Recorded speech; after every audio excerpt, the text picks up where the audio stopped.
la Mancha. My name is Jesús López Vargas. I'm one of the directors for the show. I'm also the outreach director for the New Sun Shakespeare Center. My name is Aztlán. I'm a part of Brown Bag Leadership, and I'm one of the co-directors for Don Quixote de la Mancha. Before we begin, I think it's important to acknowledge the land that we're on today.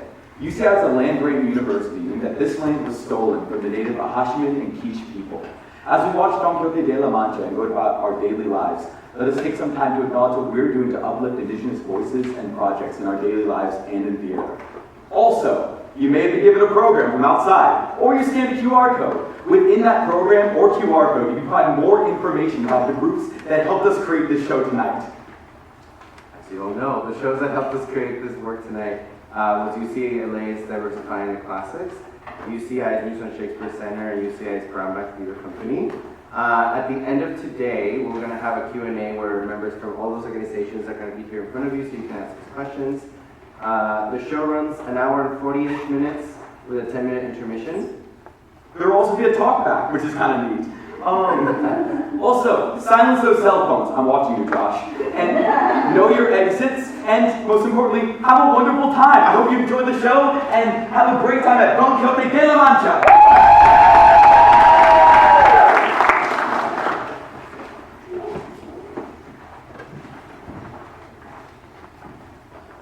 Don Quixote de la Mancha, accompanied by Guillén de Castro, based on the epic novel by Miguel de Cervantes, translated into English by UCLA's Diversifying the Classics. Tonight, our actors are Armando, playing Fernando the Marquez. How you doing? Jack, playing the Duke, who is the Marquez's father, as well as the priest, Amadron.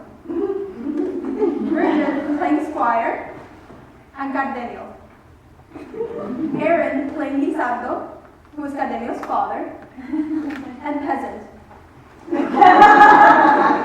Evelyn, playing Dorotea, a shepherdess. Maya, playing Pireno, who is Dorotea's father, as well as barber and Fulgencio.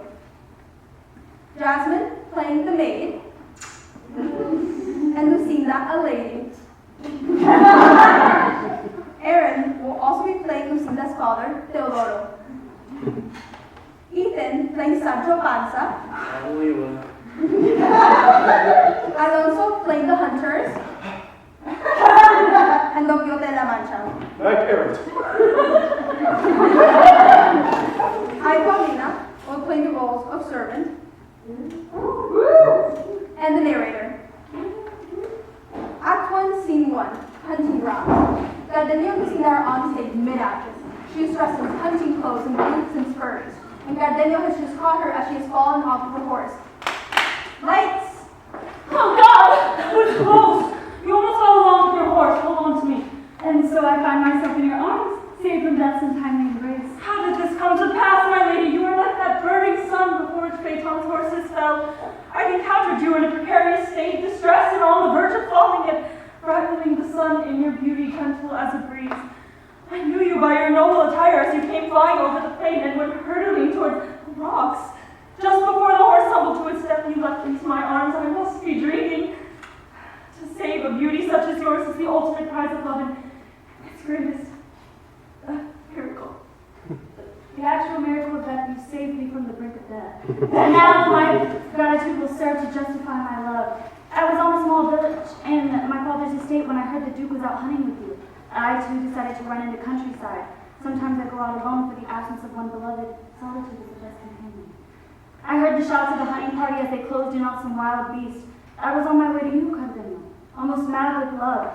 As I spurred on my horse towards the sound of dogs, his hooves became wings, and when I tried to stop him, he bucked and chomped at the bit. As I tried to restrain him, my hair came undone and the wind took my veil. Though I pulled on the reins, he ran like the wind and veered back like a demon. As he reached this cliff, he tumbled down. I too would have fallen had I not thrown myself in your arms. And so you became an angel fallen from heaven? Never cast from it. All of this for what, my lady?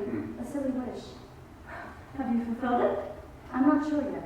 Lucinda looks around from one place to another, as if suddenly cautious. What is it? Tell me. I feel... What has made you blush so? Dear heavens, will the wind whisper my secrets? Will the sun bring everything to light?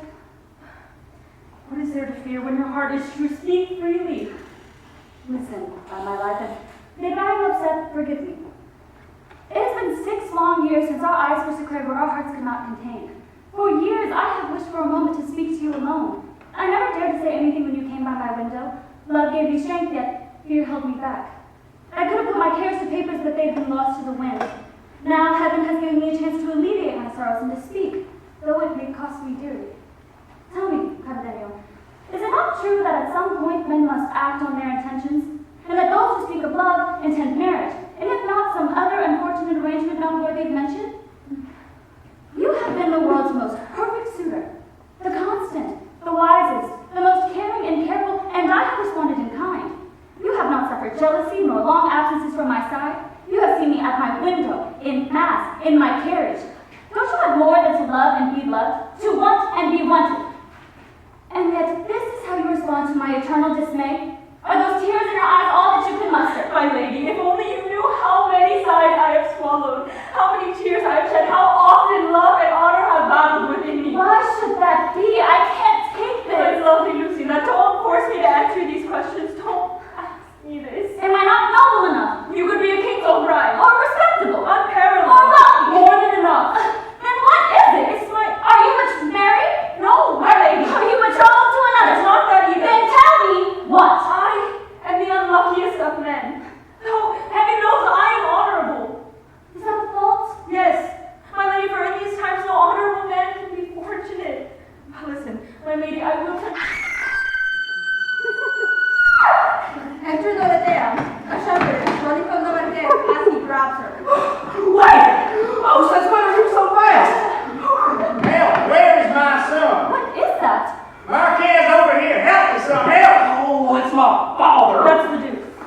If only I were a younger man! A bear has killed his horse. Cardenio tries to leap to aid the Duke, and is briefly held back by Lucinda. Wait, Cardenio. I cannot. Cardenio runs off stage. I'm undone by love and fear. I will not go to him.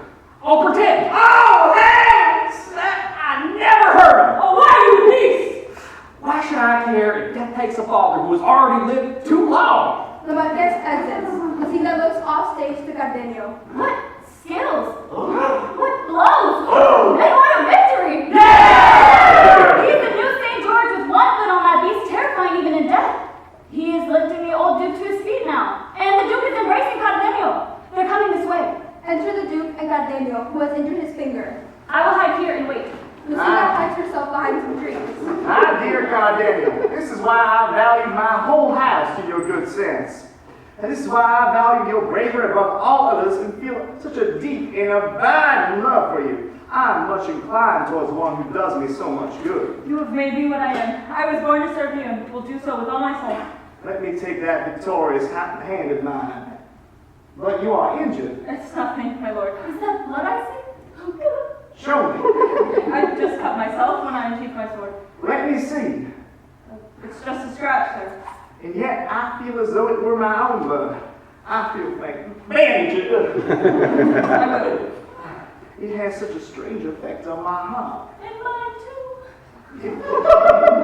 It pains me so, as if it flowed from my own veins. I thank you from my very soul. And I would give my soul to have given you life, for then my estate and nobility would pass down to one I love so well. Rejoice in the Marquez, my lord. May the heavens keep him 1,000 years for he is your heir. That son of mine is a coward. No mercy, no courage. How could he be so cruel and cowardly as to abandon me? He saw how my horse collapsed on top of me, yet did not come to my aid, unsurged by my shouts for help, unmoved in his uncaring depths, untouched in his cowardly heart. My lord, I implore you to reconsider your words. Had the Marquez heard your cries, he would have lent his whole soul to you. Brought his sword to your aid. Merciful is his nobility, and strong is his steel. Oh, God, Daniel, my mind paints him as a different sort entirely. So incapable, so unjust, so vulgar, so ungrateful, so far from being mad, and so contrary to my taste. Spoken like a father. Wise rulers wish for such perfect sons that they can never measure up. Some of the Marquez's successes are just foibles of youth. Madness and folly, you mean? All young men must sow their wild oats. Too much caution can be a great fault in a young man. Oh, God, Your noble sentiments console me.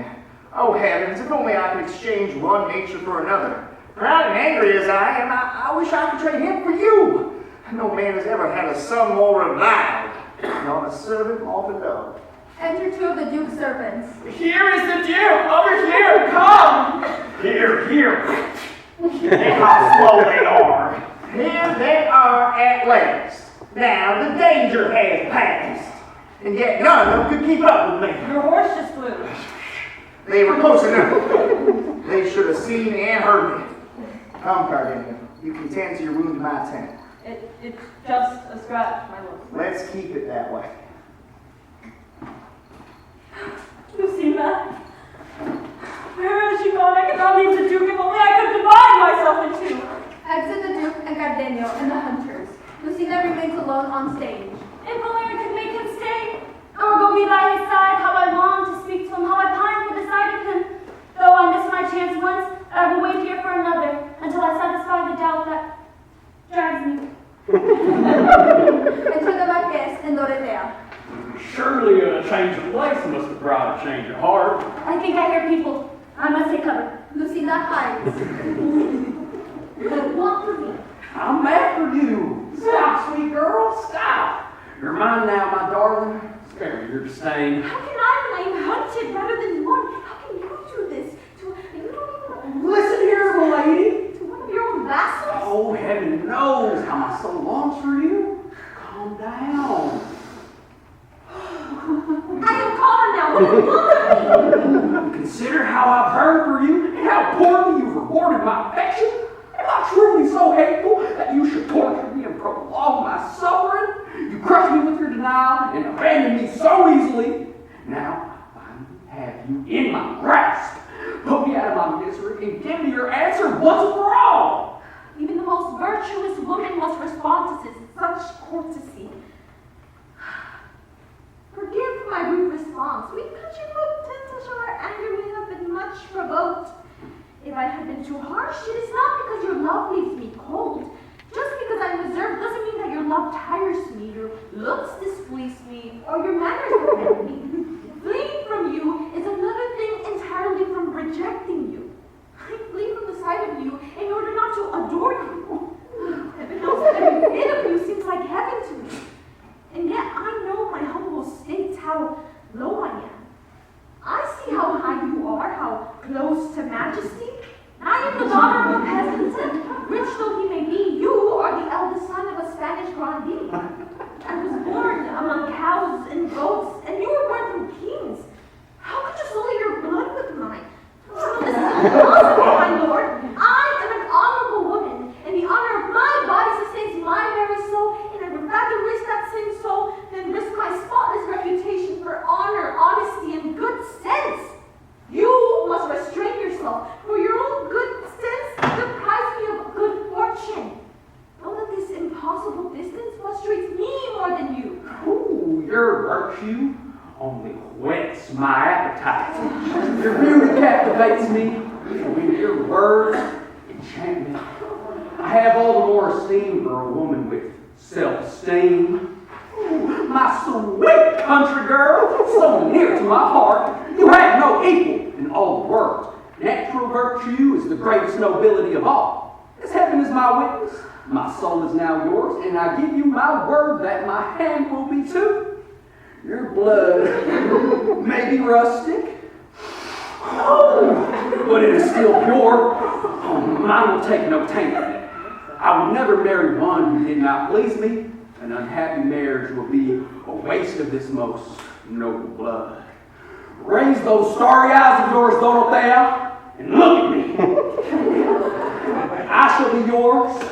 You shall bear my children, and they will sustain my life. For you will give them virtue, and I nobility. How can you doubt a love as great as mine? We country folks speak plainly, my lord.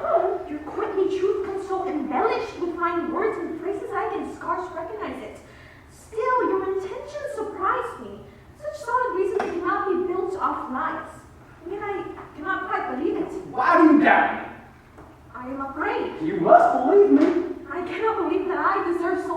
Oh, I swear, Oh, God, swear! you're driving me mad. Let me think it over. And you must give this one months. Is that your father over there? Oh, God, this will be the end of me. Oh, you see me? I must speak to him. But you must give me your word that you will not go. I give you my word. I just said, why now? What bad timing? Dorotea hides. Enter the Duke and Lizardo, an old peasant, and father to Cardenio. My lord, I'm in search of your son and mine. I love your son as much as I love my own. He is valiant and strong. Just like his father. There he is. Oh, I'll go to him. Enter Cardenio, Lucina still hidden. The Duke then paces back and forth, observing the Marquess. Where is the light of my life? I want to go to him. I am quaking with fear. Who was that peasant with him? My son. His son! He just called him father and kissed his hand. Either I am dreaming or this will be the end of me. If that's Cardenio's father, then that explains why he's always been so hesitant, so timid. Well, the Duke doesn't seem very pleased to see his son. How he glares at me. Oh, my lord. My lord! This is the calm before the storm. Who have I fallen for? Who is this Cardenio who consumes my soul? Dear father, you should return home now. How was the hunt for you? Did you kill many wild beasts? I'm sure they all fled before you. Oh, I couldn't quite catch them. It is hard to kill anything when you're so afraid of dying. Goodbye then. Godspeed, father. Dear God, what shall I do? How unfortunate. That was a low blow. Now that you've seen with your own eyes what my words cannot convey, I'm ashamed. Honorable men tend to duty before pleasure. I'm so afraid. What a state the Duke is in. What is my offense, my lord? You have not been at my table. Is my health not your concern? Is your place not to care for me in my old age? Oh, my lord. Should you not be there attending to me? Cutting up my meat so that I might eat? I'm shaking at the sound of this. I have been delayed through no fault of my own. But of course, you could not do that, for fear the knife might nick you. Oh, God. If you weep now and disappointed, what would you have done if I had encouraged you all along? That's why, though you thought me a gentleman up high on my horse, I tried valiantly to rein it in. I knew I could only aspire to what you are, given what I am. I was frozen in my daring. The warmth by your fire forgive me. And if what has happened between us offends you, I will bury myself in those fields of the father who sired me. Well, eat up now, Marquez. Perhaps your valor will be nourished by the beast that Cardenio slew. Exit the Duke. Enter Lizardo. Give me your hand, my son. I wish I were your son, and I wouldn't resent this low treatment. Ah, my dear boy. Forgive me, Lizardo. Leave me.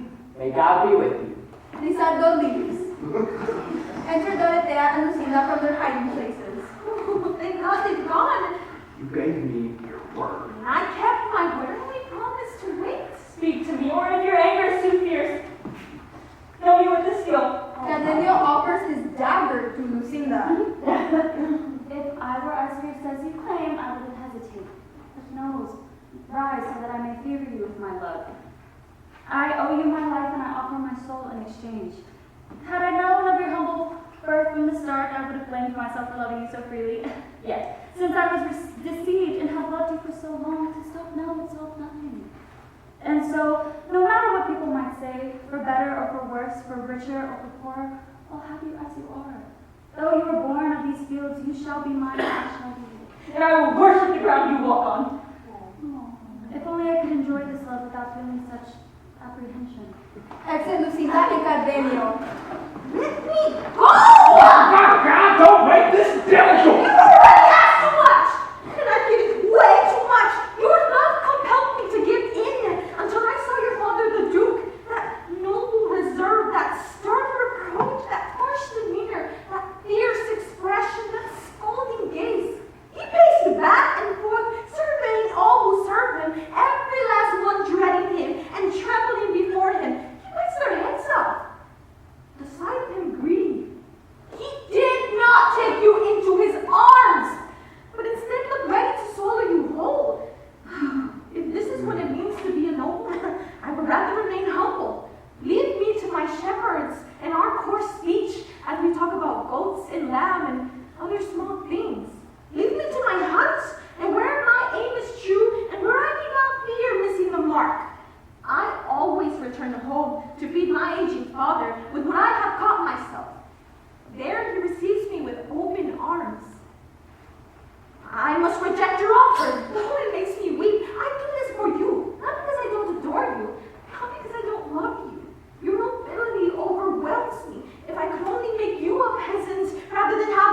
And I will scream to high heaven so the world can hear.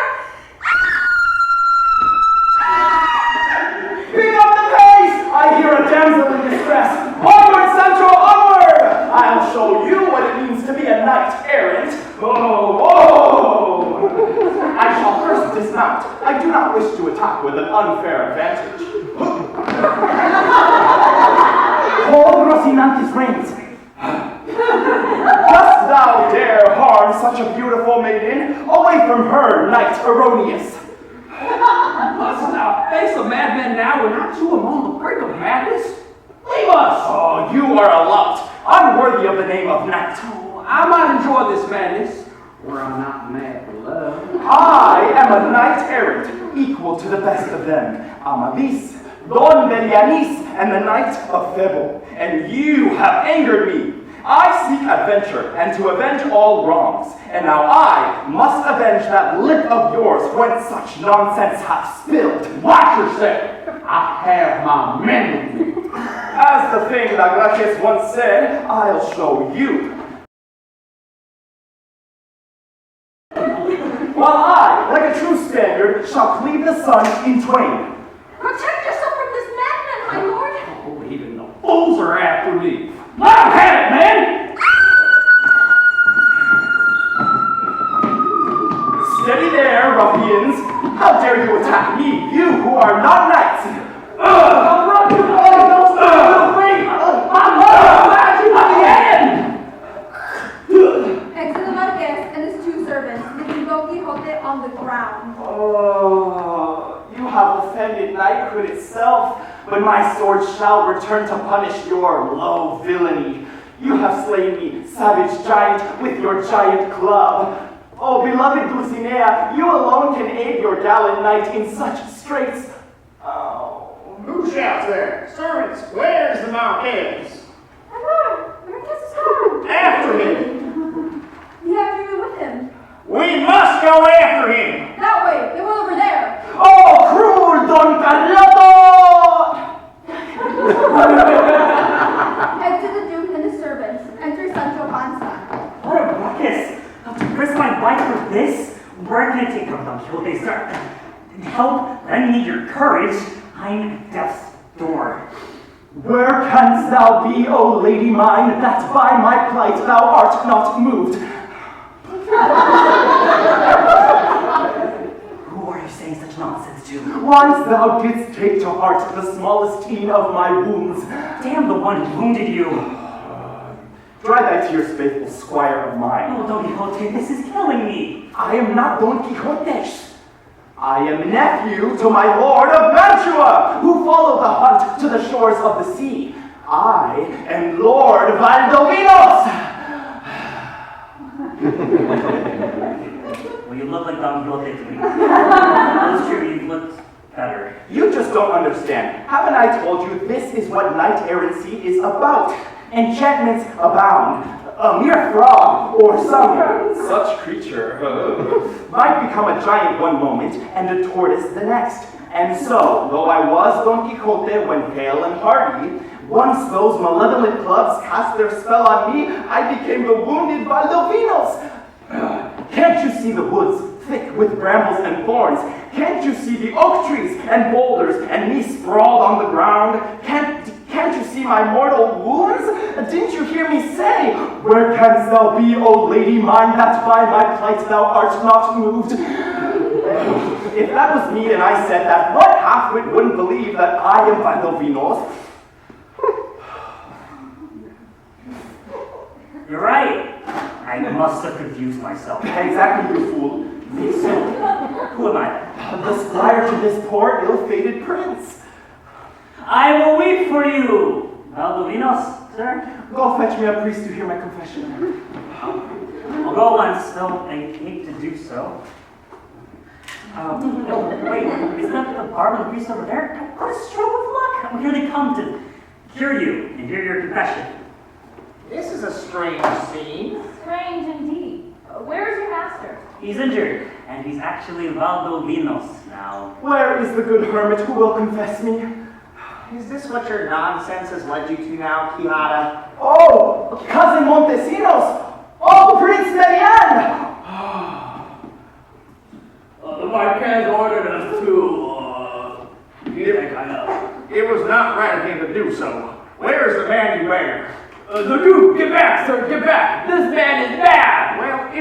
mad, then why did they hurt him so? Where did he come from? Who is he? I am of Mancha, noble Marquez, and you, my mother's brother, no less. God help us! You are right to wonder about the state that this man is in, yet I can explain if you listen. Don Carloto has treacherously slain me for the hand of my fair wife. The Princess Sevilla is the cause of all this strife. Would you like to confess then, thou Munoz, as you're on your deathbed? Yes, do so, oh son of my sister. A good hermit, approach. I don't know whether to laugh or cry. I confess. Go on, but quietly. Give me a moment. This gentleman, though poor, is from an old family of La Mancha. His solitude and misfortune led him to read morning, noon, and night. His books are full of nonsense. The ships travel on land, mountains cross the seas. One blow of a sword slices through the neck of 10 giants, and their blood floods the earth. All of it to save damsels in distress. I confess, as I was saying, I was slow to come to the aid of a lady in distress. That's very bad. Don't do it again. And so he lost his wits and came to believe that all of these terrible feats of chivalry were true. Fully out of his mind, he dusted off his breastplate and armor that belonged to his grandfather and donned this helmet, which fits him about as well as you can see. He took this peasant, horse as he is simple, as his squire, having saddled an old workhorse, all skin and bones, as his mighty steed. Thus armed, he rode from our village. The priest and I followed him out of pity. And friendship. And also, I was cowed by a fierce giant and tried to run away, though I did kill him later. Next time, don't let him cow you. He went in search of adventure, forgetting that you need not find trouble, it will find you. His name is Quixote. He is Manchegan by birth, and so he calls himself Don Quixote de la Mancha. The horse he calls Rocinante, all to imitate the chivalric order that he scrambled his brain. Also, I long to take revenge for the beatings I received. Do you forgive them now? Yes, I forgive them, though it's hard. As penance, you must return to your house, never to leave it without my permission. I will do as you say. Indulging a madman can on occasion, Carrington. This is the strangest thing I've ever seen. Someone should burn those books. I just did. You've done well to avenge this attack on the truth. Embrace me now, dear uncle, and pass that embrace on to my wife. Will you do that for a dying man? Yes, nephew. Have you ever seen like... let's take him to my tent where he might be cured, if not of his madness, at least of his wounds. You there, carry him. Sir? Oh, my good squire. I've been beaten on the pate. Ermelinda, noble queen, your son is in such a state. Oh, Sevilla, princess mine, as I go to my grave, I say we shall not see one another until the judgment day. Santos carries off Don Quixote on his shoulders, and the duke, the priest, and the barber follow. End of Act 1. Act 2, Scene 1, a room in the duke's palace. Enter the Marquez, Leonora servant with the Marquez, tearing up a letter. Who could believe this? And yet, why am I surprised? When women hate you, they persist in their disdain. Yet it's even worse when they pester you with their love. Why won't this shepherdess leave me alone? She claims you deceived her. It's all part of the chase. She sighs tenderly and weeps bitter tears. Her cries ring across the fields and all throughout the plains. Her eyes proclaim her sorrows, and she wrings her fair hands, torn between patience and anger. She holds them over her heart. I care not. There is another woman now who has taken her place in my heart. Cardenio enters. Cardenio, My lord. I need your counsel and your assistance. My life and honor are at your service. I'm sure you know how Dorothea wants to sustain my love. I know it well. And you know how a man burns amid the flames of desire. Consumed by those flames, I gave Dorothea my word that I would be her husband. With these assurances she gave me to my advances, no sooner had I enjoyed her than I left her and despised her. That is often the way with a love based on lust. It was easy to move on. I'm dying now for another lady whose favor I seek. The love of these two keeps me up at night. One refuses my favors with tender excuses, while the other one hounds me ceaselessly. But you will bring me relief. You will help me with the first problem and advise me on the second. You know you can ask anything of me, although I fear it will be my undoing. What do I have to lose by not keeping my word? My lord, a man's honor is based on his word. He must always keep it lest he tarnish and stain his reputation. When a man doesn't keep his word, it shows he was not given in good faith. What if keeping his word is the very thing that tarnishes his honor? Isn't that an excuse? He should have considered that before making his promise. And he didn't? The code of honor is very strict on this point. Must I marry a peasant then? No, not that. God forbid. What can I do then in this awful fix? Don't be alarmed. Where there's a will, there's a way, even if things seem grim. Although Rhea is a country girl, her father has a fine estate. He spins his wool, his oil, his cheese, his wine into great heaps of gold. His vast land produces wheat by the bushel, honey by the barrel, pastures full of cattle.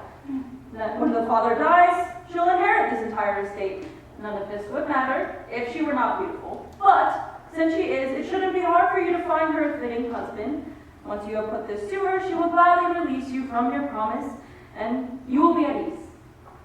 I am very grateful for this advice, Cardenio, and much obliged to you. And as there is no one I love more, I want you to have the pleasure of all that beauty and all that gold. My Cardenio, you will be the one to spin this treasure and enjoy this woman.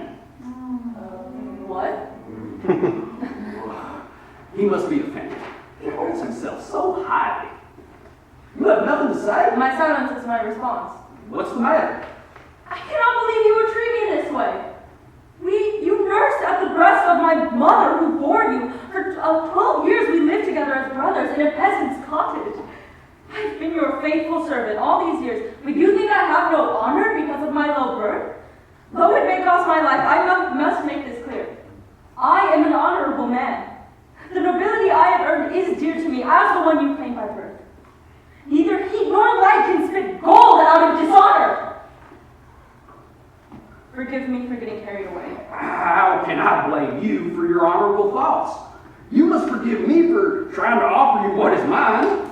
When I heard how you praised her and how you exalted her estate, I thought you wanted her for yourself. I'll find some other man to marry her and so secure the freedom to pursue that angel instead. Another bitter pill to swallow? Cardenio, the woman I love is beautiful, rich, noble, chaste, and refined. Is she your equal? Not quite my rank, Who is she? but equal in nobility. Enter Lucinda. Here she is before me, dazzling in her beauty. What is this I'm seeing? Am I dreaming? My blood freezes over. Some spell has turned me to stone. No, I wouldn't feel so strongly if that were so. Isn't she beautiful? Isn't she a mirror to behold? This will be the death of me. Why is this happening to me? I am the most miserable man. She's the most beautiful woman. Cardenio Marquez. Here, one is my life, my life, and the other will be the death of me, my pain and my glory. Look how sad Cardenio looks, how distressed. Has he learned of my misfortune? The Marquez offers his arm to Lucinda as if to walk off with her. I will go no further. Why, I can't not leave you here by yourself. It's not my place to walk by your side. Cardenio is enough for me. So she loves him. Women never know what's best for them. Lucinda pretends to stumble. She holds up to Cardenio, then passes him a handkerchief with a note inside. Oh God! Have you fallen? Can't imagine how. The path seems fairly clear to me. My star was her stumbling block. Oh, I see nothing to stumble on in this place. It is my own weakness. Oh, any woman who falls so readily must wish to do so. I don't fall that readily. If I cared to fall, I'm not the kind of woman to just trip on her heels. But though I'm light on my feet, my sorrows do weigh me down. If I were to stumble, it would be overweighting things, and I fully see the cause. Oh, you're so careful in your falling, but don't forget to account for your honor. And consider what this could cost you. Since my honor depends on it, I will. You shouldn't ask me to stay here. You shouldn't insist on taking me away. Let Cardenio stay here, and I'll be sure to catch you when you trip again. The Marquesa Lucina exits, leaving Cardenio alone. I was over the moon. And where am I now? I never stumbled. Yet fortune is this doubt, this confusion. You were right to leave me this, or you knew I would weep. Cardenio examines the handkerchief. Wait, there's a letter tied inside it. Cardenio reads the letter. As you know, the Marquez has been relentless in his pursuit. Now he has spoken to my father, and I am forced to go with him. In order to let you know, I asked to say goodbye to his mother as an excuse to give you his message. At least this letter remains yours, since I cannot. You've seen that. What is this curse that plagues me? My heart breaks and I long for death. My soul filled with sorrow has no room left for fear. I shall face the storm. The Marquez enters. Ah, there you are, Cardenio. I cannot bear to look at him. Now that you know the object of my desire, I have a task for you. Sir, my duty requires me to serve you most loyally and never deceive you. The woman you claim to love, that vision, that beauty, was once all my happiness, is now my misfortune, and will be the death of me. Though I have adored her for 6 years, and for 5 she has loved me in return, given my low station, I never proposed. When my humble upbringing was finally revealed, to my delight she overcame her doubts and promised to be my wife. My lord, now that you know this, if you still want a wife who has pledged herself to me, I will go, and you can take my place. And I will go where sorrow will surely be the end of me, to the mountains for some beast to devour, or to the sea for some creature to swallow, or you could kill me yourself, and turn cold the blood that was burned for her. Cardenio gets down on his knees. Oh, rise upon my life. I suspected some of this, but did not know the whole truth. If you read this, you know all I mean. Cardenio gives the Marquez the letter.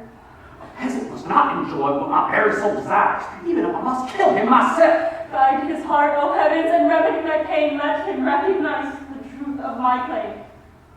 How could one so lowly deserve a woman so beautiful? My sword is eager to cut his fortune short. But no, I will steal his blessing through deceit instead. 2 men raised as brothers owe each other certain courtesies. It would be unthinkable for me to learn of this and not act. You must have Lucinda, and in case your father refuses you, I will tell you what I have planned. Let me put your feet on the ground on which they walk. Rise. The Marquez offers his hand to help Cardenio up. I am not worthy of your hand. Rise, I say! Oh, better to knock you down again. Come! I'll explain! Sir, your nobility has given me new life. The Marquez and Cardenio exit. Scene 2, outside Dorotea's home. Enter Dorotea alone in her garden. When shall I find peace at last?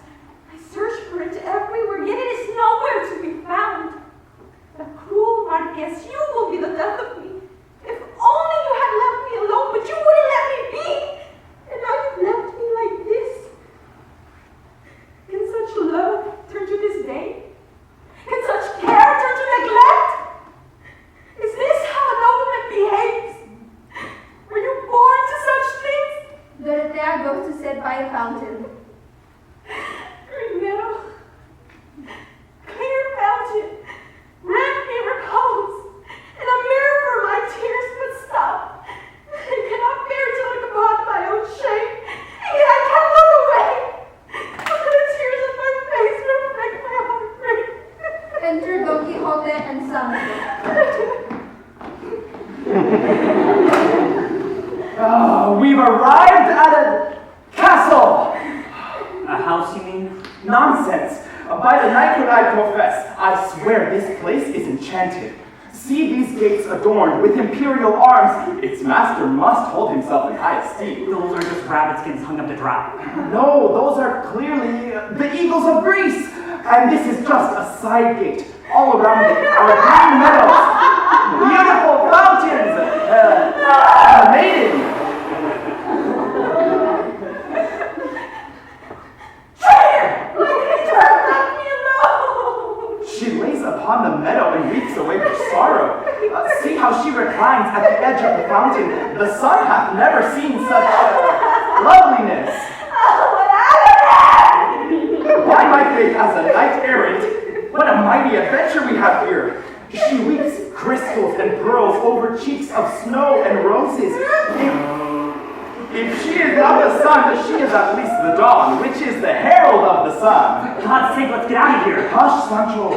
Only thing she heralds is another beating like the one that turned me into Valdovinos last time. Thus you forsake me, you dolt. Where would you be safer than by my side? I would rather be a chicken than a beaten egg.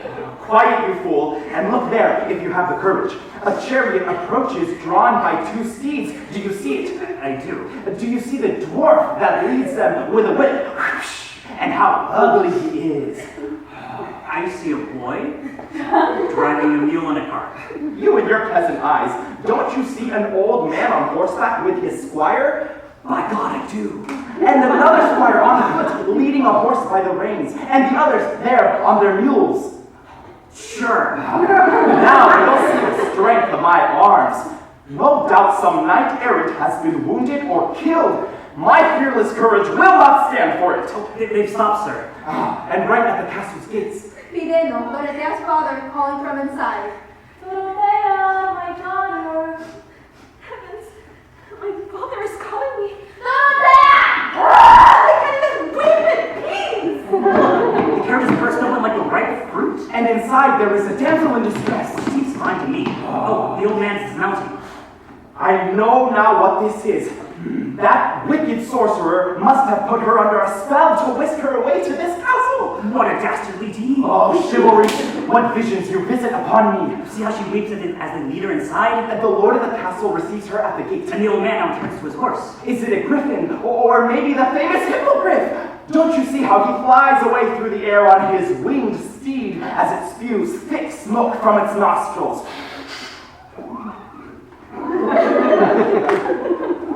That's a trot, at most. Don't be silly. Can't you see it has a comet on its brow and a lightning bolt for a tail to help it fly? And below its tail, what do you see there? Are you mad? There's nothing there. Yeah, that's what I've been saying. Someday you will see the truth, which is granted only to ordained knights. So the old man flew away on his griffin? And the maiden that we saw being led into the castle has come out again. Enter Lucina in traveling clothes with Dorothea, Fideno, and Blas the servant. You'll feel better after some fresh air. Oh, what a marvelous adventure. Now you'll see how mad I can be. Watch out, there's the old wizard. I don't care where I go. You seem so sad. Wait for him on the road and bring me here. Yes, my lady. Exit Blas. I'm sorry that your father left in such a rush. He is in a hurry to deliver me to my death.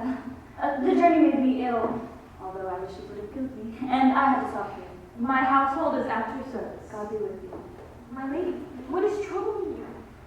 I would tell you if we were alone. That's my cue. Jesus, what an odd sight. Hath your ladyship perchance suffered some fell misdeed? No laughable figure. Laughter often comes in the midst of tears. Staunch your tears a while, and tell me, as one who longs to serve you, whether some spell binds you, or if you are under some durance. There is no Cyclops, no wizard, no spell of Alcina, no garden of Falerina, no serpent nor monster that can stop me. Let my strength prove to you that I am as fierce as Gradasso, as gallant as Ruggiero, and as mad as Orlando. Oh, and I'm here to tell you that with every step he takes, he's a match for that great asshole, that Ruggiero, even that old Mango. Didn't I just say that? Who asked your opinion, you ill-bred squire? Clever squire. Brilliant. You cheered up, Lucina. I needed the distraction. Won't you answer me?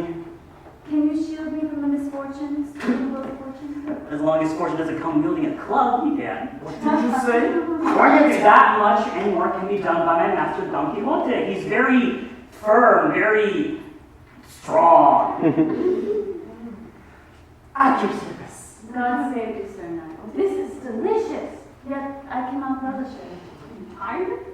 My sorrows weigh upon me, yet I would like to send him away without offending him. Sir Knight, what worries me is that my ladies in waiting are on the road as night falls, in a coach just beyond the bend. If you were to escort, Will your grace command me to go? it would be a great favor. Well, then off I go. Ready my steed, Sancho. And left him tied in a tree around here somewhere. Lace up my enchanted helmet. What a brave knight errant. Sancho gives the helmet to Don Quixote. They both exit. This causes such distress. Many evils and little hope of good. My father wants me to marry and cruelly wants me to accept the man he's chosen rather than the one I love. It's no wonder I'm miserable. I spent my whole life waiting for my love, and now I'm being ushered to my death. Enter the Marquez in traveling clothes, and Glass guiding him, who Lucina sent to fetch him. I brought you to the place you commanded. What is this? The Marquez here? You are very welcome, my lord. Why has he come? Oh, traitor, how can you do this to me? I wish to speak with your lordship. At your service. Let's speak over here where we can be seen but not heard. The Marquez and Lucina move apart from the others. Dorotea watches from afar. This must be her champion, the lover and the beloved. He will be chosen while the other man is scorned. And what of me? I am the unfortunate one, mocked and unhappy, begging him and telling him that I am afflicted, troubled. Oh, traitor! My lord, hear me. Not only am I not your equal, I also happen to hate you and will say it to your face.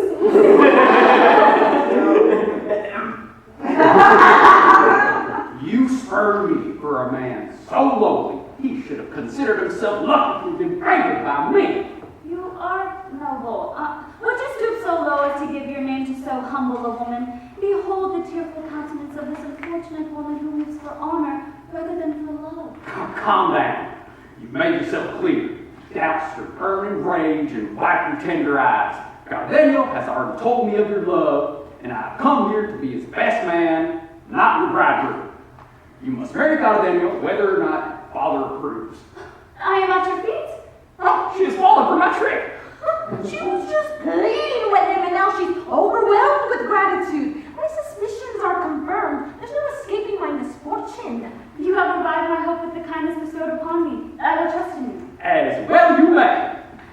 Well, I must be on my way. It's getting late and my father's waiting for me. Your carriage is ready. God be with you. God keep you. Now I burn even more. You seem happier now. My sorrows are ended. Exit Lucina and servant. And you leave me in hell now that I've seen the truth. Then will help me. The Marquez notices Dorotea.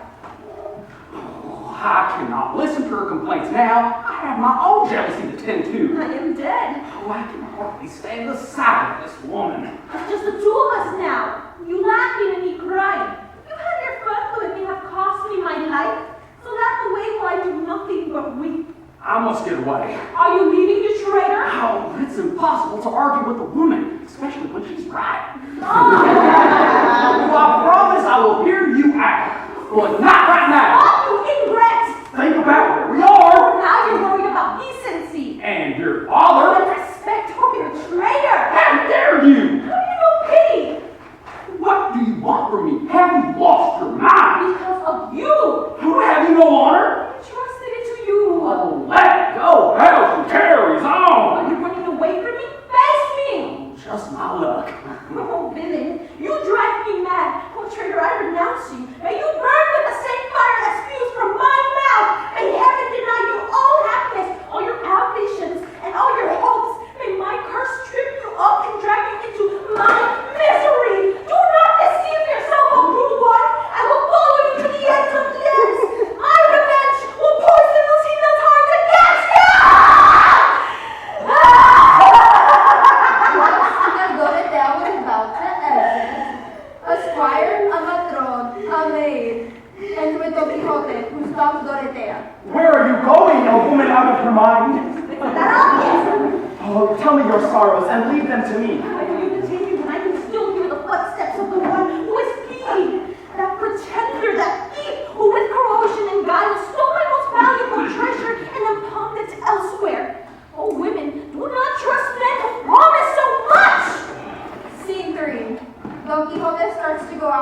and is stopped by the matron. Death to the thief! Where are you going this tonight, Aaron? How little you know about love. Is it not against the laws of chivalry to rush off into an adventure while in the middle of another? Well said, Lady, Fair. Forgive me, I have erred. There, you say. That's nice to hear. Rest here, my ladies, while those nags graze over there. We have a long way to go before nightfall. How can I rest now? I am offended and jealous to call another woman beautiful right in front of me. I never. You mean instead of this young maid? You'll take that old maid over there? What nonsense. An old woman's love is freer, if not as frisky. Everyone knows that old Morisanda tended to the young knight Florestan. Someone will tend to you, too. Between the sheets. So you don't want me anymore? One who has defeated 10 giants surely has the strength to love 2 women, at least. You'll need more strength. You'll need that strength and more. It's easier to defeat 1,000,000 giants than to love 2 women. You must truly be courageous if that's what you intend to do. At times like these, I become Leander, the courageous. So you'll be my Leander. The one who swam across Hellespont. Don't you recognize me? I'm your beloved hero. Your hero! The one you swam to every night. She's the one for sure. If you swim across the straits, you can breach my rampart. Are you up? Or I have courage and spirit enough for the widest strait. The wider the strait, the easier the entry. I can ride the water like a ship with bulging sails. But if you're going to swim, you need to keep your clothes dry. That way, if you drown, you only risk the head. I'll be after you like a bullet. If you swim like a lead bullet, you'll sink at once, unless a dolphin comes to your rescue. I'm sure to reach your tower, as long as you leave a light on for me. Oh, don't worry about that. I got a candle and plenty of places to stick it. Let's rehearse what you will say when I come into your arms all wet and undone. If you come too soon, you'll leave me cold. But I'll still say, oh, my sweet Leander. Hero of my soul. And what else will you say? My words have yet to come.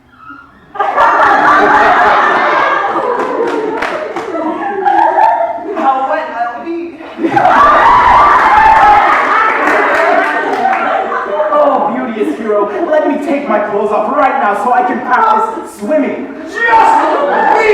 Oh, my brother. No one but me should see your courage. My love waits on your desire. Look at it now. Will we die like Leander or love like Lancelot? Enter Sancho. Oh, I'm sorry. Sancho! Is that Wish I were. Now I will do great deeds. Was it a dragon or a giant that you ran into? Rocinante was chasing some mares, and their owners were not pleased, so they beat him and cracked his ribs and people. I beg your leave, my lady. I grant it. Halt, you heinous creatures, you base knaves. Here I come! We should bottle that courage and sell it. His madness is incredible. Let's get into the carriage and leave him to it. It's late. We should get home after dark. Let's go. What an amusing madman. Really extraordinary one. My spirited Leander has left me high and dry.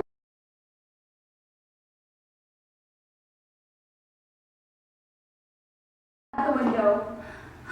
Aid me, oh heavens! I'm in so much pain, I can no more plot against their strength than to find strength to resist their plot. I know now that my father and the Marquess have conspired against me.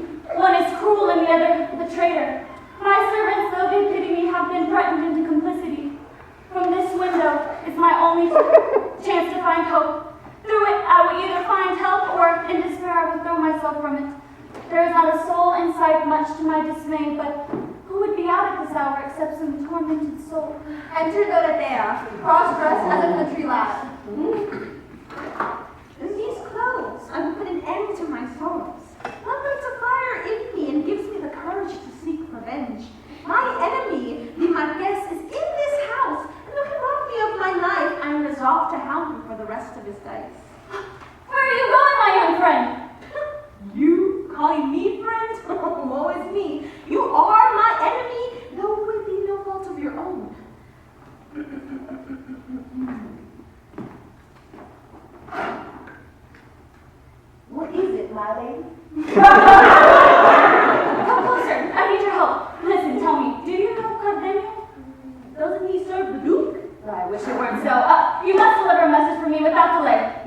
come true, may you enjoy 1,000 years of happiness, but no more, you must not delay. Take this chain as your reward. Oh, wait, it's too heavy, it will only slow you down. Take this diamond instead. It won't get in your way. No ifs, no buts. You risk my hope with any delay. Now hear me. Take this letter, half written, unsealed, and place it in Cardenio's hands. Tell him that they will marry me off to the Marquez tonight. If his arms do not rescue me, he will deliver me into another's. Of course. Go! Tell him! I can't speak. That the Marquez is... Don't trouble yourself. I must tell you, no need for more explanations. I understand. Tell him that my father and the Marquez have conspired to betray me. The Marquez, with his trickery, have brought me to this remote house at the foot of these wild mountains. And tell him, if he comes quickly, there's a door I can leave open, and with his courage, he can finally come. Of course. Go! Wait, what am I saying? I've forgotten the most important part. Don't trouble yourself. Just finish your thoughts or your delays will be the end of us. Tell him that I will set a light at the top of the tower, so that if he comes at night, it will be his North Star. And if he sees the lantern burning, then he can come to my rescue. But tell him that if the light is no more, then neither in mind, he must forgive me. Lucina picks up a knife. With this blade that will end my life, tell him to think of me well and to not grieve for me, and to save himself. Of course. Wait, go. Oh wait, don't go. Tell him that. Oh no, he's the enemy. Don't trouble yourself, but don't get to the point. Your drama's pulling through tears. Tell him to forget what he owes the Marquez and think of what he owes me. Tell him to not concern himself with the topics of marriage. If no one will help us, we will live in a cave in the heart of the mountains. I will be happy to do it with him and with the great lady. Of course. Go! I'm so afraid, my love. Please stop! I can't believe this woman. I'm this close to telling her who I am. Such a state. Am I making sense? Are you clear what you must say? Repeat it back to me, or you forget something important and ruin everything with your carelessness. Have no fear. Your words will stay with me. You have given me winged feet and quickened my heart like mercury. This fire in my chest will make me as fast as lightning. Just one more thing. I can't take it anymore. Then go!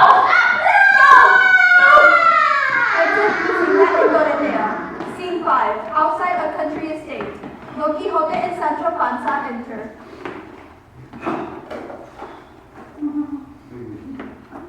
Where's your trusty Rocinante?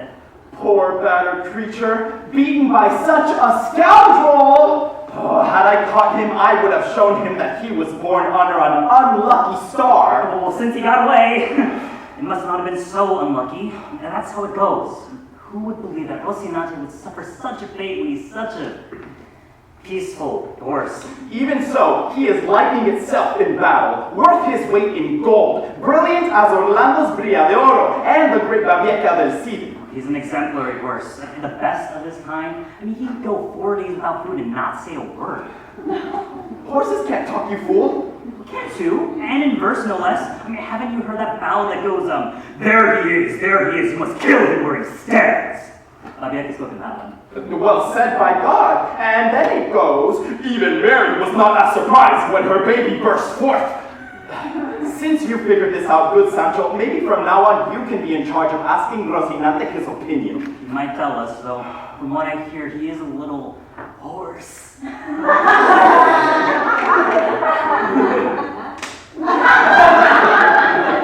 How dark it's gotten! Hero has not lit the lantern. Has she fallen asleep? I don't know what you're talking about. I am Leander. Will this transformation require another beating like when you became Valdovinos? Quiet! Oh, hero, herald of love! I hope those giants don't come back for a second helping. Don't be silly. If they do, it will be to my greater glory. What are you talking about now? I'm on the shore of Hellespont. Can't you see how the sea roars? Can't you hear the poor ships being tossed by the storm?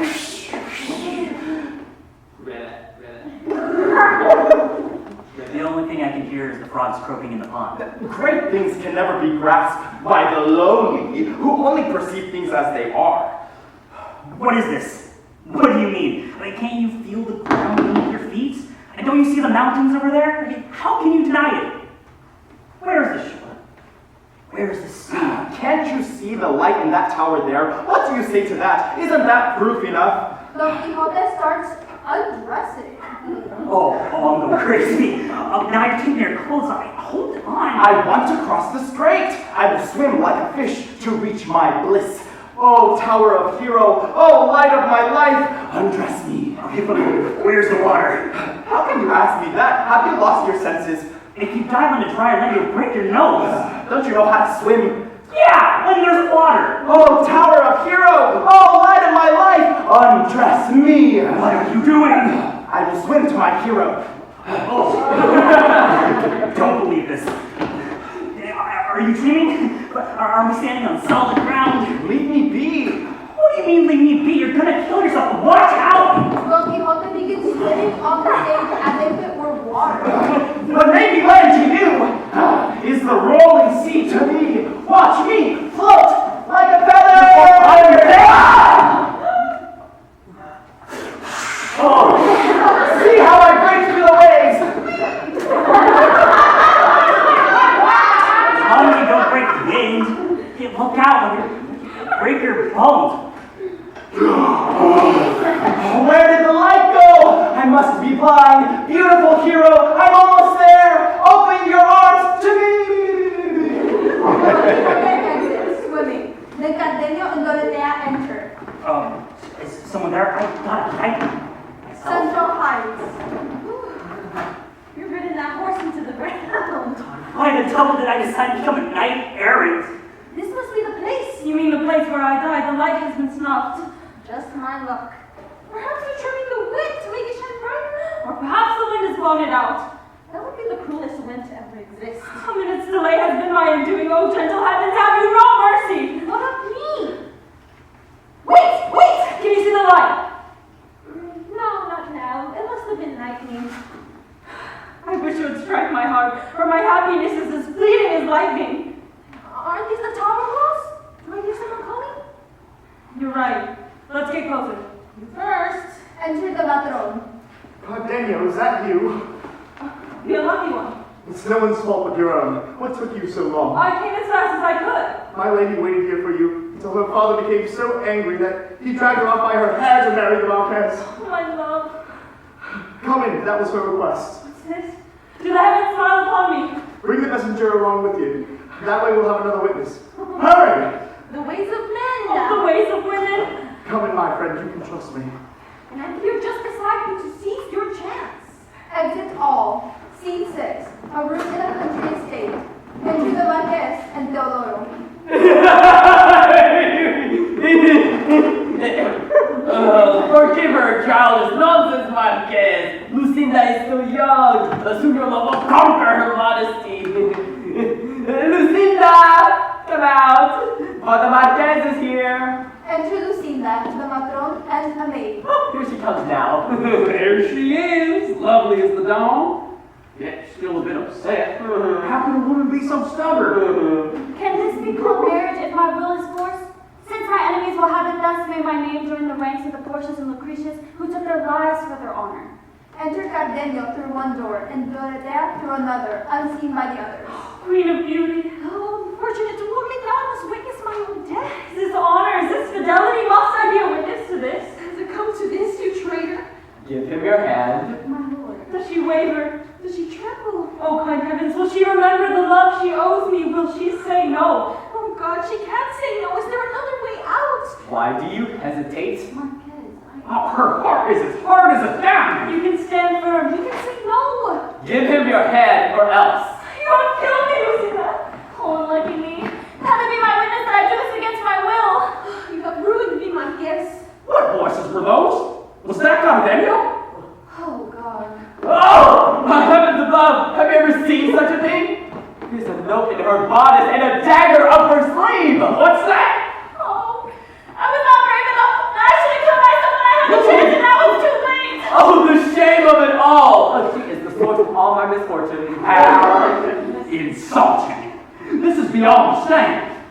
I will kill her for this. Don't be so rash. All is not lost. So on, then kill me. All I want from you is death. May the heavens smite you. I'll gladly become a martyr. Then I'll kill your soulmate instead. I'll take my our revenge out on that peasant, I will cut out that tongue I just heard cry. Have some pity for these gray hairs and think of my misfortune. Oh, I'll find him, even if I have to tear this house apart. Wait, my lord, you are blinded by rage. The flame of my rage will burn this place to the ground! Please remember this is my house and it deserves respect. Yet, it harbors a traitor. None of my blood. Where are my men? My servants, come to my aid. What madness! Come, loyal servants.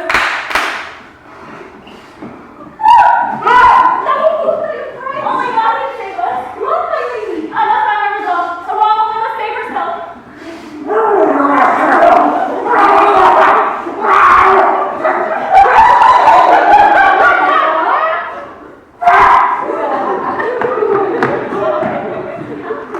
End of Act 2. Intermission.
Act 3, Scene 1. A room in the Duke's palace. Enter the Duke and Hortensio. You would not believe the state the house was in. The very thought of it is horrible, but say more. 1,000 swords slashed through the air. Amid the wounded men, the ladies cried out, all in disarray, fainting at the sight. Some tried to burn the house down, while others defended it. This went on until the Marquess was convinced that Cardenio had come and gone through some secret door left ajar and decided to chase after him. Some followed on horseback, I on foot, though I could not keep up with just these 2 poor feet. But, as I heard after, he must have left Cardenio for dead or on some remote mountain, for he has not turned up since. Oh, unlucky Cardenio. I'm a sad, cursed old man. Oh, my terrible son! Is this how you display our noble blood? How can the Marquez behave like this and yet be mine? He cannot be. Yet his mother, an angel, gave birth to him, so I must believe I am his father. He must be punishment for my sins. I've wondered 1,000 times if he was switched at birth, though it's a terrifying thought. Why would somebody do something so malicious? How can I speak this aloud? Oh, heavens! What is it, Fulgencio? I'm speechless, my lord. I fear you might be getting carried away. It's not that far-fetched. I spent my younger years in love with an angel woman who meant everything to me. She was less wealthy, but still noble. Yet my father, a man of the highest nobility, insisted I marry one of my own rank. Still, I loved her so much that I made her my wife in secret. A year later, my father found out and quickly turned my joy to pain. I had to leave her in a convent where she gave birth to our child. A priest gave him to the wife of the peasant Lizardo so she could raise the babe, along with their son Cardenio, who had just been born. And so it was for 12 years that, due to my father's stubborn anger, until heaven finally took him. At last, after so long apart, I brought my wife home. Then Lizardo brought to me the young Cardenio and the Marquez. One is truly valiant, and the other is truly vile. I love Cardenio and loathe the Marquez. Enter Teodoro, who kneels to the Duke. Forgive the intrusion, my lord. Though I come not to beg for forgiveness, for who could blame a man who only transgresses, only to protect his honor? My lord, I must ask you for redress, as an afflicted and affronted father who deprived of his honor and his daughter. But surely you can rest. Hands to the Duke. There's no problem, Lucinda will tell you everything you need to know. Cardenio is my true husband. If I were ever to give my hand in marriage to the Marquess, it would be under paternal duress. I hid this night so that with my death I could deprive the Marquess of the pleasure of thinking I am his. Behold my fidelity and weep, Lucinda. When Lucinda fainted, we found this note. The Marquez took her from my house and brought her to yours. That cannot be. You have been misled. We have not seen the Marquess here. Your Honor is safe with me. Now I understand the situation, so rest assured. I kiss your feet 1,000 times. Uh-oh. Though he be my son, I will renounce him. Enter Videno and kneel to the Duke. My lord, the Marquess has taken my daughter. Dorothea is missing from my house, and she herself told me of his amorous intentions, so I must surmise it is he who has taken her. See how I suffered, my lord. All I ask for is justice, for she was the light of my life and my very soul. Oh, villainous Marquez, what has he become? He'll pay for this in blood. Go, Videno, and be satisfied. May you live 1,000 years. Exit Videno, then enter Lucinda and prostrates herself to the Duke. My lord, I throw myself at your feet. What is all this? Get up! Is this a dream? Calm down! Is this some trick? I am Cosmenio's wife, my lord, yet your son insists I must be his instead. How did you get away from him? With the help of heaven. Amid the confusion of my house, I dragged myself out half dead. As I stumbled out, I found a horse by the gate. An angel must have been watching me. The horse kept still while I mounted and then flew off as my fear spurted on, while I wept so hard I could barely see the ground. I rode until dawn until I reached the house of a friend. She lent me this cloak, and then I rushed here to ask you, in the name of heaven, to protect me. My lord, grant me this, as you are noble. As the wife of one who has served you well, I throw myself at your feet, seeking protection at your hands from those of the Marquez. Rise. My suffering is too great. Take comfort and cry no more. I will protect you. Allow me to... By the holy heaven above! To avenge you as a woman, and as the life of one so dear to my heart. I will kill this villain. Allow me to kiss your feet. Oh, Marquez. My curses will hound you until I bring you down. Exit all. Scene 2, a clearing in the mountains. Enter Don Quixote and Sancho with a sack containing Dorothea's clothing and Cardenio's sword, cloak, and hat.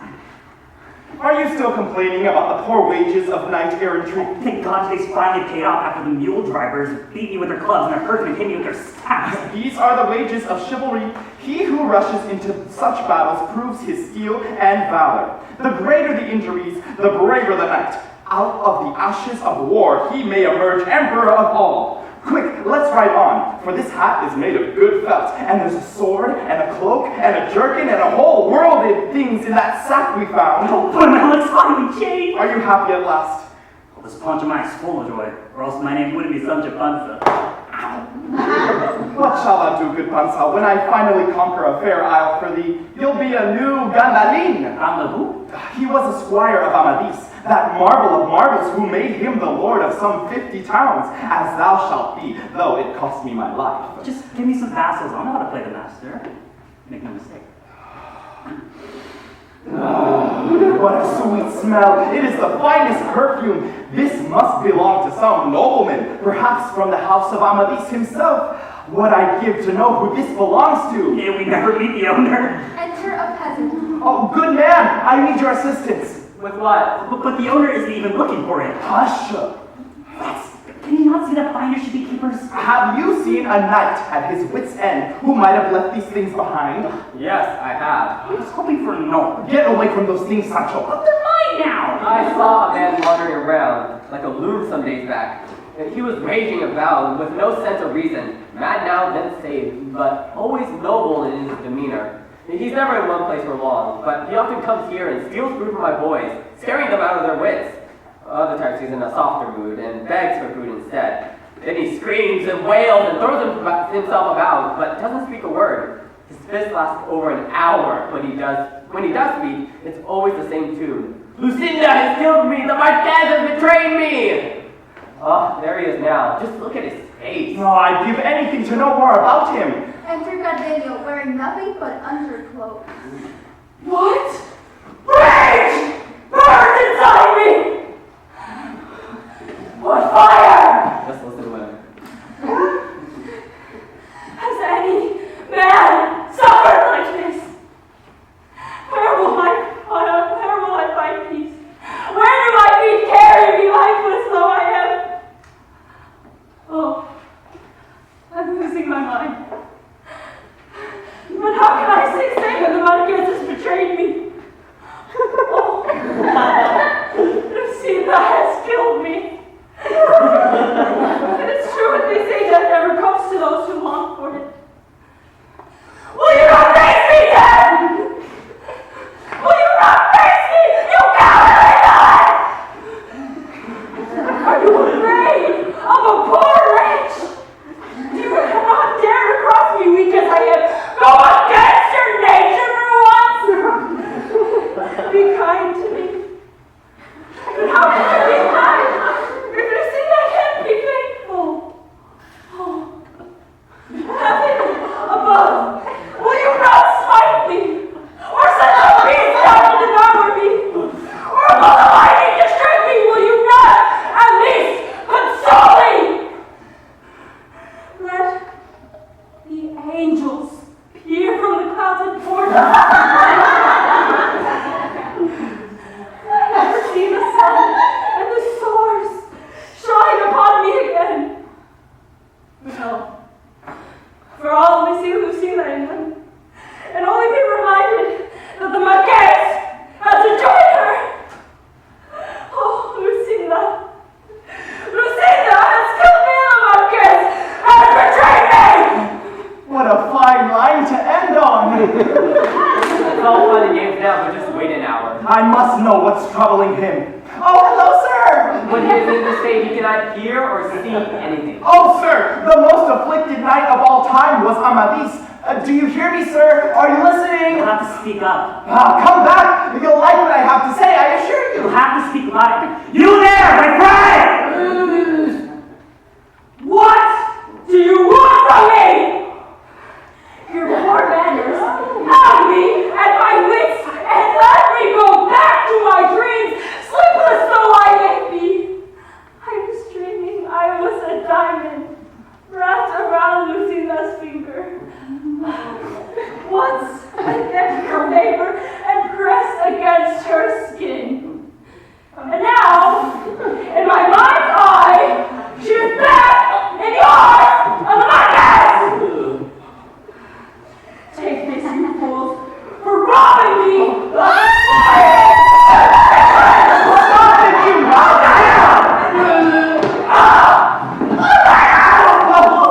Crimes caused by love should be pardoned!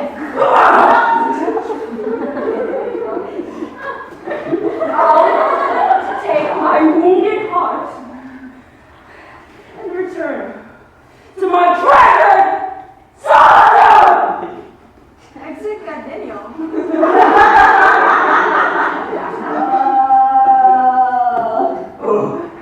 Oh, I'm back. It's broken. I am dead. I am wounded! Scoundrel!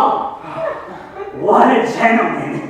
You donkey's ass could have warned us this guy was dangerous. I did warn you, you drunk. You calling me drunk? You still looking at a few yourself? Are you calling me a liar? You better watch yourself. Oh, I'm watching.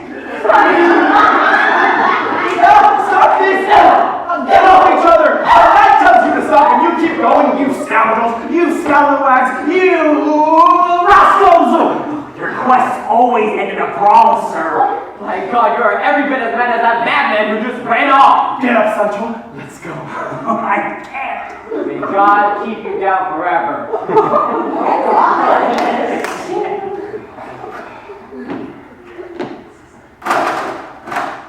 That went well. In any case, I have no doubt the madman must be a great knight. Oh, such a devoted lover, so fierce, so gallant, so brave.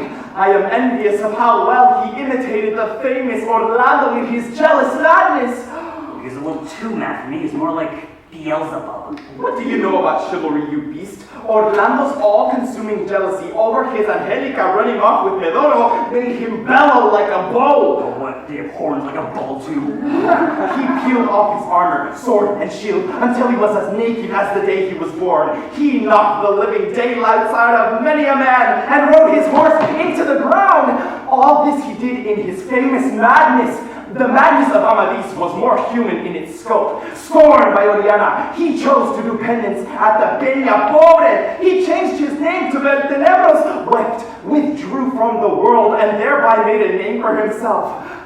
What must I do for my feats to become as famous? Is my lady not as beautiful? Am I not as valiant? Am I missing something? You must know. I will tell you the truth.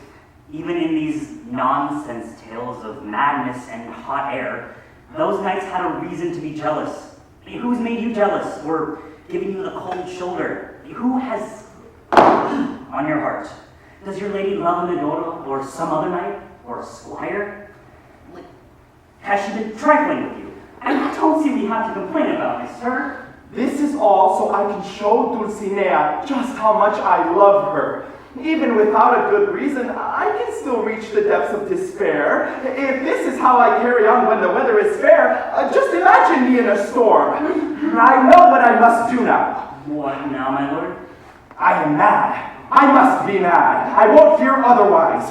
Oh, death, why do you not take me? Have my misfortune scared you away? In this, I'll be one part Orlando and one part Amadis.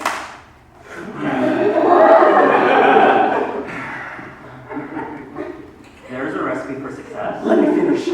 Off with you, breastplate and gauntlets. Oh, my sword, I renounce you. Farewell, shield of Orlando. Goodbye, helm of Mambrino. Sancho, go hang these up from that tree there. Then you will be following in the footsteps of Fermin, the famed squire of Amadis.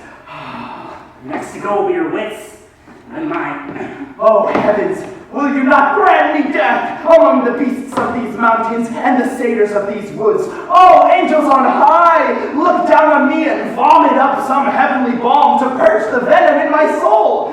Oh, where are my feet carrying me? How can I keep myself together when Dulcinea is tearing me apart? Oh, and don't forget saying the Marquez has tricked me.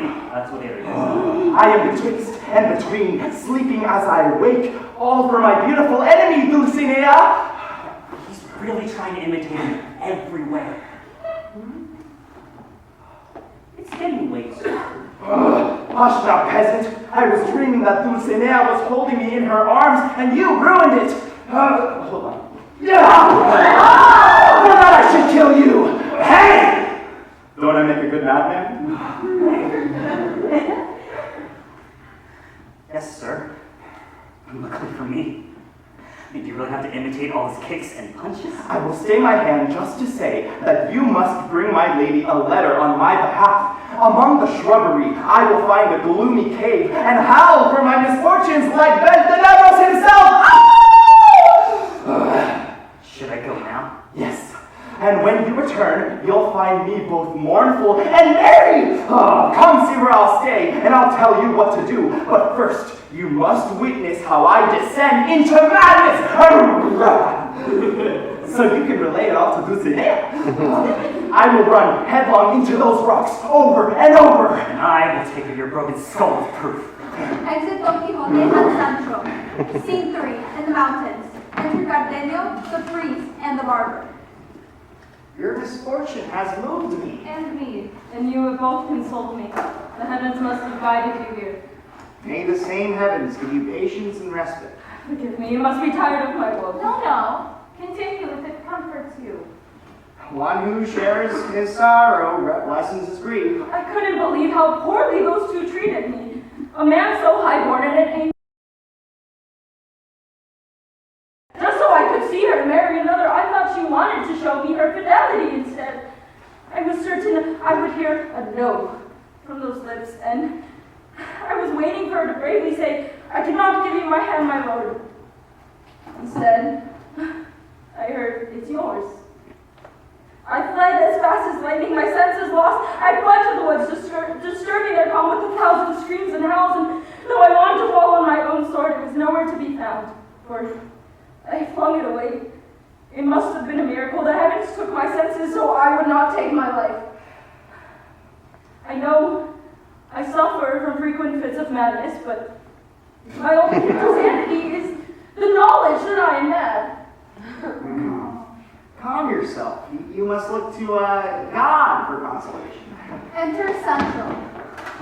Is that Rhonda? Yes, to be sure. Sancho. The priest and the barber. What's new, my friend? What is it, you compadres? Give me a hug. Oh, it's him. I better go. Wait, what are you running from? Wait. From that man there, I'm still black and blue from the last time we met. He will do you no harm. Right? I'll stay. You're so sure? It must have been one of my fits. Where is your master? He's back there in his own world doing penance for a sin he never committed. What do you mean? He's wearing as little as possible, unarmed and unclothed. Living in a cave, he lies on the cold earth, imitating some gloomy Gus who stayed in the dark even in the middle of the day. You mean Beltenebros? Yeah, him. What a crackpot. I've never heard of such a tale. But now, where are you going? I am off to take a letter from my master, the Dulcinea, and her answer better be good, or he'll never leave that cave. Unless, of course, some great princess sends him on a great adventure. That's what he swore to do, and so he'll have to go. How peculiar. Poor Mr. Chiara. We must come up with a plan to get him out of there. Yes, let's think of something. What's that over there? Let's see what you have. Just this and that. Okay, listen, a certain someone might see them and want them back. I think I do recognize them, but don't worry about it. If they're yours, can I have them? Yes, you may. Did you hear that? I promise. And I'll vow 1,000 times over. These are nice clothes. Tokens from a better time. Abandoned by mind and sound. And by me most happily found. Very poetic! Bravo! I found an enchanted wand. Well, Swan. And they will do me good. My heretics! Coming? I need to hide my prize. Enter Dorothea, still disguised as a shepherd boy. I'm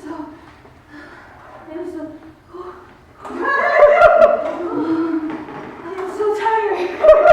It's still lost. Oh, my unlucky stars put an end to the sad life of mine.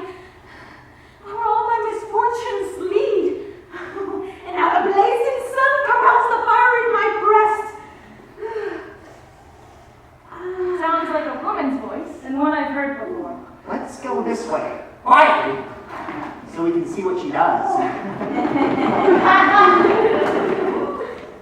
That's not a woman. That's a boy. Hush!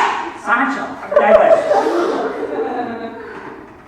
Oh, is this the spring at last? I could search of it in crystal waters, like a wounded dog. I would drink if only these waters could quench the fire in my heart, but alas, I know that these fires will not be quenched with water, since all the tears I've cried have only stoked it all the more. Oh, your seeds, I am dying. Wishing a flat torments me. Even my hair is driving me mad. Not even a cold can save me. Dorothea turns off her hat, letting down her hair. Oh, she's certainly lovely. And much afflicted. What would my master give to see such a great adventure? Women too can suffer as I do. Let's get closer. All right. My lady. Ellie. The sight of your suffering. No! Dorothea tries to leave. Is that how you answer us? My lady, we are here to help you. What do you say to that? What else am I supposed to see? You've seen through my disguise. Calm down. Can't you see we are here to help you? We don't want to upset you. I believe you.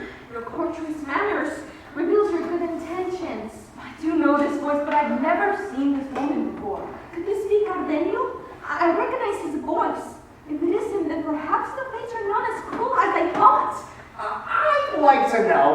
I may be so old, what has brought you here like this? I owe you this much, gentlemen. You must have heard, for it was the talk of the town, the unfortunate story of Dorotea and Marquez, of Lucinda and Cardenio. We just heard a little bit about that from a credible witness. Who said that Lucinda is as fickle as the wind and water? I believe that too, but soon enough we all found out that she is in fact the most constant woman these lands have ever seen. The Duke has a country house in this beautiful gardens. Lucinda has found refuge there. Lizardo, Cardenio's father, looks after her in his stead. There I learned that on the night of her wedding, as she gave the Marquez her hand and repeated her vows, Lucinda fell to the ground in dead faint. In her sleeve they found a dagger, and in her breast a letter. What are you saying? This must be Cardenio. I am certain of it now. The letter, written in her own hand, declared that Cardenio is her true husband. Then I spoke to her myself, and she told me her intent had been to kill herself, but she could not, for shock and fear overcame her.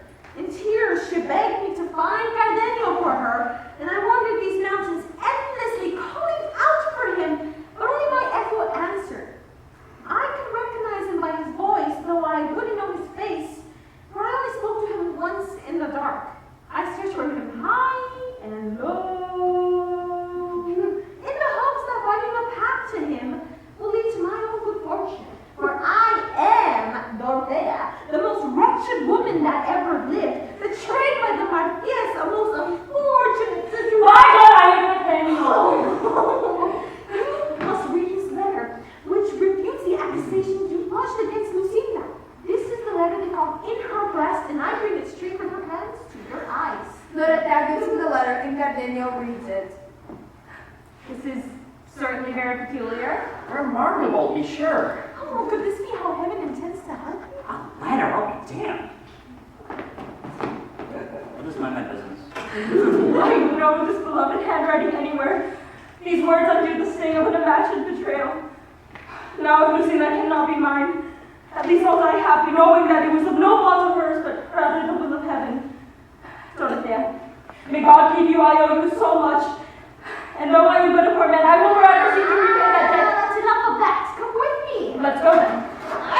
Could we first assist this poor errant knight, if it's not too much trouble?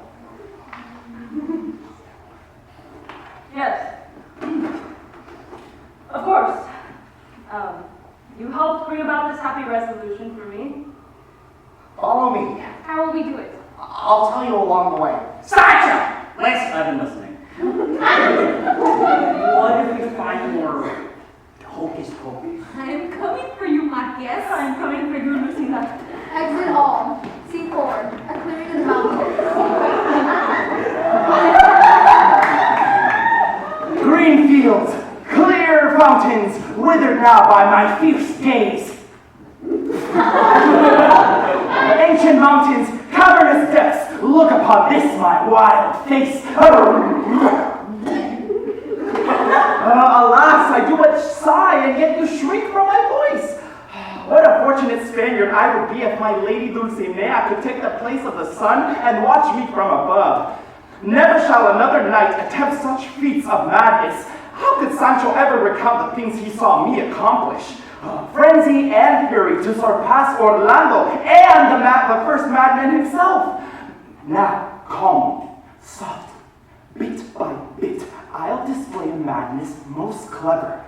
I'll be a poet, clever and mad at once.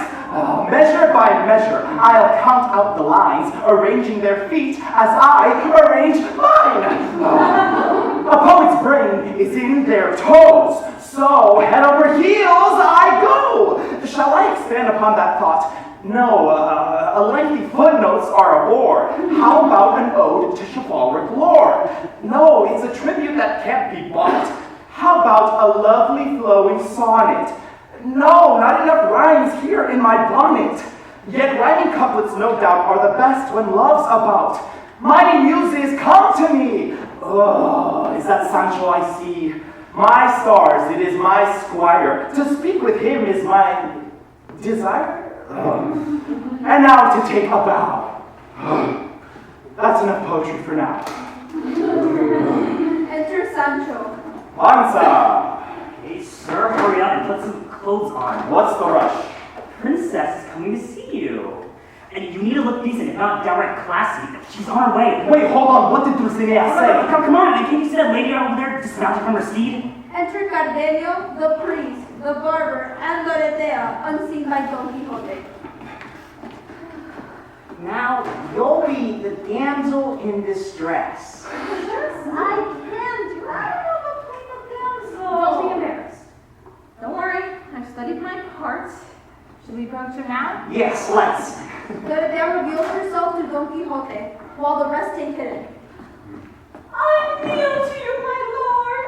Arise, beautiful maiden. Oh, brave knight, I shall not arise until you grant me a boon. I shall grant it, as long as it doesn't go against God, the king, or the oaths I swore to uphold as a knight. Give me your invincible hand. Arise, tell me who you are. I am the unfortunate princess of Micomicon, of the kingdom of Micomicon, crossed in his possess. Of the giant Catarao, he of the dreadful voice and cross-eyed gaze brought me upon my house. He was in love with me, and loved my father away because I refused to take him as my husband. Nothing dares to fight him as he is a fearless brute, fatherless and in distress. I have come to faraway lands in search of you. Spurred by tales of your courage, the whole world calls you, strong! Brave! The rider of wrongs! The one who gilded our tarnished age! You accomplished so much that the very sight of your spirit will start to persevere into the hearts of men. Not to speak of your mighty arm. Me, who in my kingdom died round the clock and that wonderful it growing thinner by the second. Oh, I shed tears of blood and not. Say no more. Arise, your highness. I am your knight from this moment on, and I will settle this. Oh, monstrous giant, malformed creature, look out. Here I come. Sancho, take my weapons down from that tree. Oh, you're ready. Don't keep me from laughing. Wasn't that incredible? She spoke so well. Oh, my weapons, your rest is over. We are together once again and ready for a great adventure. Let me help you gird your loins. That will certainly raise my spirits. You look fierce! Let's pretend to run into it. I'm on my way to reclaim Micomicon from your enemy, no matter his size. I swear this upon the sun, even if more giants rain down from the sky than there are stars or atoms within them. Come along, noble princess. May God grant you 1,000 years. Exit all. Scene 5. A room in the Duke's palace. Enter Lisandro and Lucinda. My lady, forgive me if we can't serve you as you deserve. This house isn't the same since my wife fell ill. Do not worry about my comfort. Indeed, I only wish to serve you. I'm truly sorry to hear about your wife. She has almost finished her will and will soon receive her last rites. Take courage. How can I bear it? How can I not weep for my wife of 30 years? Just think of it as heaven's will. It's good to have women from the beginning to the end. I would just like to see your son again if it's the last thing I do. God, Daniel's absence also adds to my grief, since this is such a serious matter. If he takes much longer, he will lose you. His love for me will guide the way. Will you put on morning clothes now? Why should I? Clothes don't make the man. A shepherd's cloak and straw hat are my only mantle and crown. Long ago, my lord the Duke asked me to become a courtier, but I knew my place. But never mind. The Marquez is coming to mad with jealousy, is on his way here, determined to take you away. Mark my words, you will never be my daughter. If God gave me free will, how can any human betrayal ever take it away? I have everything to end my life. Love, honor, a heart in my breast, and 2 hands. But the Marquez is planning to take you away from here today. He told me so himself. Is the Duke awake yet? I would like to speak to him. I'll go see her. Exit Lisardo.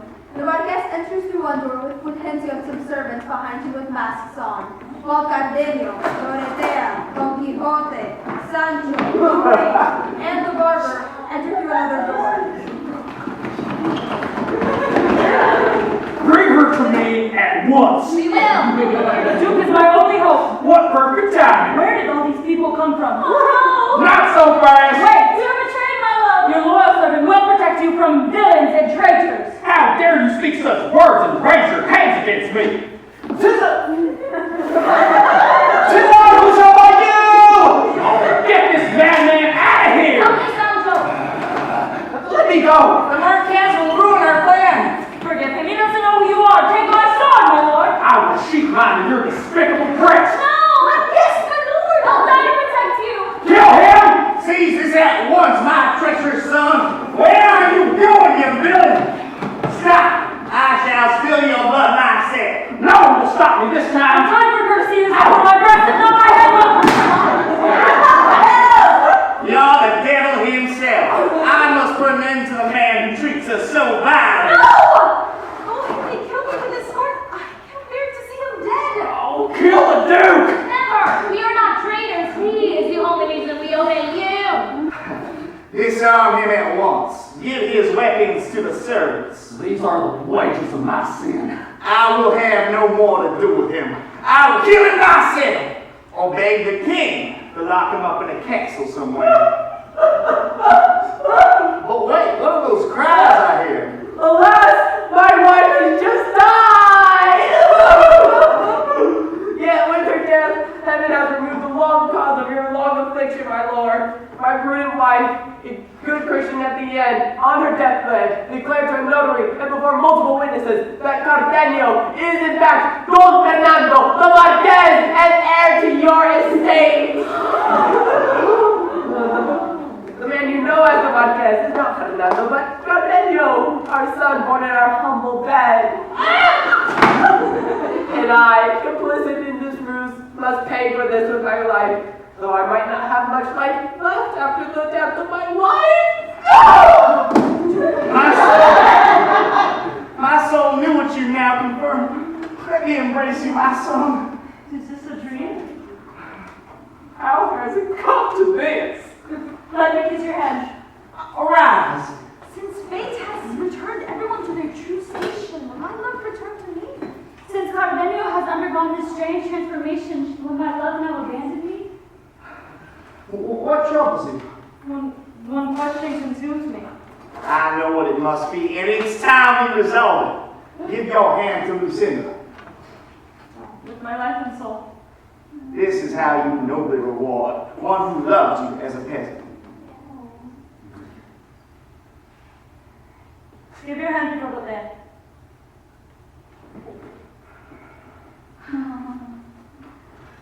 I will! Oh, it is a humble head now. No treasure? Oh, no. I only forgive your misdeeds for her sake.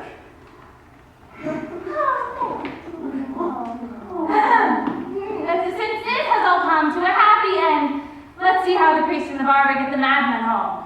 Enter Don Quixote inside a cage with the priest and the barber. Who trapped me in here? Was it the sorcerer, Friston Alcaraz Urganda? Where are my sword and shield? Don't fret about being spellbound, not the sorrowful countenance. This adventure will end very hard at the great lion of Mancha and the Dumba of Famoso. Despite the doggedness of the great Khan, lie down in their wedding bed and bring forth puppies, shining as the celestial dawn star. So, take heart, it is only a matter of time. Oh, divine prophecy. I'm so happy to hear it. This enchantment is bound to put me in the history books. And here ends the commedia of the sun switched at birth, and the erudite Don Quixote de la Mancha, and Sancho Panza. Yeah. End of la comedia de Don Quixote de la Mancha.